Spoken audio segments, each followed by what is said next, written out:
ukorera dossier hanyuma akashikirizwa inzego zo gutungana zikaheza zikamenya ico zikora.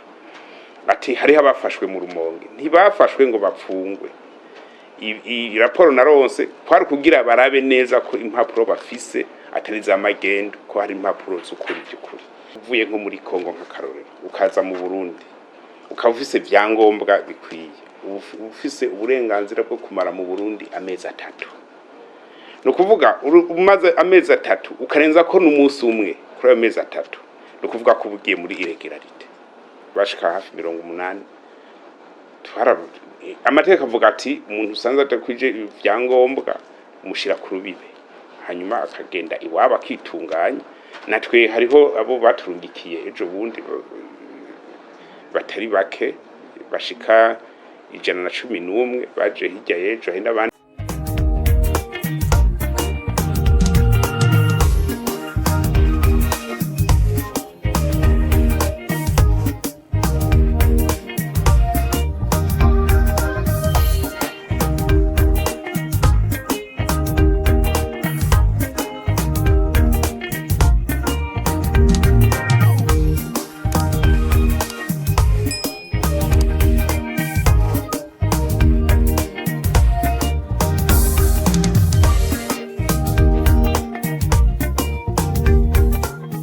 Banyamulenge twe nta bantu dufata, nta bantu twafashe. Oya nico bita contrôle de routine sur les irrégularités. Umva mu igihugu cyose kirafise amategeko n'amabwirizwa kigenderako. Ucinjiyemo rero ugendera kuri amategeko n'amabwirizwa. Kandi kuraba ko abantu bari mu gihugu baba bisunze amategeko n'amabwirizwa ni ibintu bisanzwe. Ibihugu byose nta gihugu na kimwe shaka ugende muri Amerika bumvise ko yavuze ko igomba iturungikira abarundi amajana ngahe. N'Ubufaransa buriko ravuga ati nimuze tuvugana ukungene abarundi bari mu Bufaransa za Mayotte n'ahandi bagiyeyo bitacanye n'amategeko ukungene tubasubiza inyuma. Nico cakozwe. Nta Banyamulenge turondera ko Abanyamulenge dusanzwe tubana neza ngaha mu Burundi, nta kibazo Abanyamulenge bateye. Ibyo ababivugana abantu bashaka gukwega bakwegereka ibintu by'ubwoko, natwe tuko turabirengana siho turi, kuko abo twasanze badakwije ibijyanye n'amategeko byo kuba mu Burundi. Nivyo hashobora kuba harimo Umunyamulenge umwe cyangwa babiri, mugabo twasanzemo n'abandi bantu bo mu bundi bwoko bwo muri Congo no kwifitiye ubwoko bwinshi. Twaraburije imodoka. Niko bimeze, ubaye mu gihugu udakwije amategeko nta gashobora gushiramo ataca kindi cyaha wakoze. Bashaka kugira ati subira mu gihugu wawe witunganye uzogaruka wakwije bijanye n'amategeko. Hariho n'ayandi nationalité yandi mu bo twasanze bari mu mahoteli hirya no hino cyangwa mu makarite. Twasanze mw'Abaganda, tusangamwe nabo mu bindi bihugu bya Kenya n'ahandi. Ivyo ntawe vyotera ubwoba ngo hariho Umunyamulenge ariko ararondegwa. Oya twe iyo mission ntayo dufise. Igihugu cy'Uburundi iyo mission ntayo gifise. Nta Munyamulenge twe tuvuga tuti umunyamahanga ariko gataka ko Burundi ahabe yisunza amategeko akaburu. Abatari bakwije vyangombwa bose hamwe twasanze bashika hafi 80. Ego bashika hafi 80. Amategeko avuga ati umuntu usanze atakwije vyangombwa umushira ku rubibe hanyuma akagenda iwaba akitunganya. Natwe hariho abo baturungikiye ejo bundi batari bake bashika 111 baje hirya yejo hari n'abandi barungitswe bashika 160 na bangahe binjiriye ku mupaka wo mu Cibitoke. Bari bavuye muri Congo nyene baca mu Rwanda. Mu Rwanda bashoboka ati oya mwebwe nimukwije ibisabwa n'amategeko yo kuba mu Rwanda nimugende iwanyu Burundi. Nibisanzwe kandi twama twabakiriye bava muri Tanzania, bava mu Buganda, bava mu bihugu byose bibanyi byose babigize. No muri Tanzania bavayo basanze utakwije vyangombwa baragusunika ugasubira iwanyu.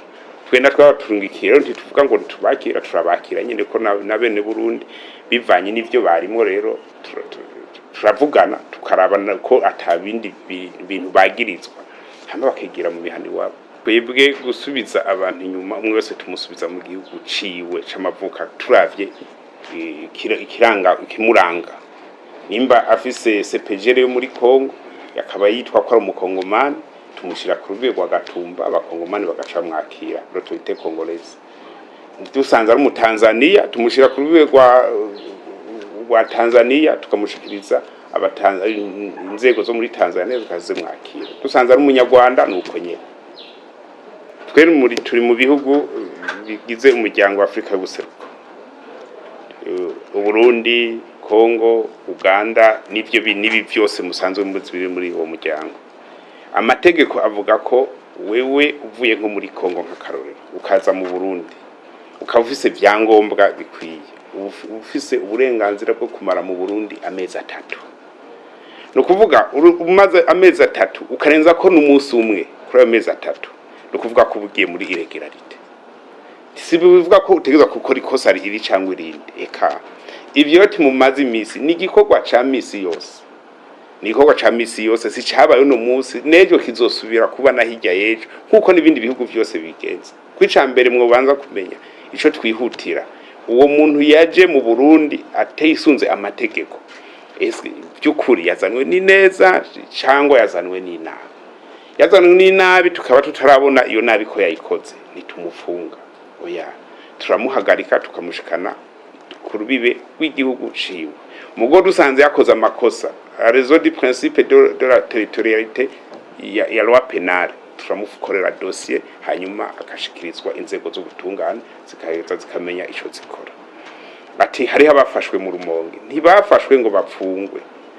I raporo naronse kwari kugira barabe neza ko impapuro bafise atari za magendo ko hari impapuro z'ukuri by'ukuri.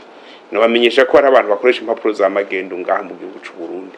Twamaze gusanga ko tutabagwanije mwese kugira dufashanye tugwanye bakoresha impapuro za magendo. Hariho novuga ko ningeso mbi hariho tumaze gufata bafata impapuro z'ama service ugasanga bahinyanyuye biganye sinyatire y'umutegetsi y'indongozi y'ishangwe yidi kugira ko impapuro za magendo. Nivyo turi burya ikibazo cyose kijanye n'impapuro b'imprima nikindi kibazo ko niho dushaka ko tugenda muri vya digitalisation turonke intuzo impapuro zitigana. Nivyo rero dusanga umuntu bamumaranye nk'amasaha 3 cyangwa 4 bagashavuga ngo nakayapfunzwe kwari kuhinyuza neza ko by'ukuri izo mpapuro bafise ari z'ukuri nta bantu bapfunzwe kuri ico.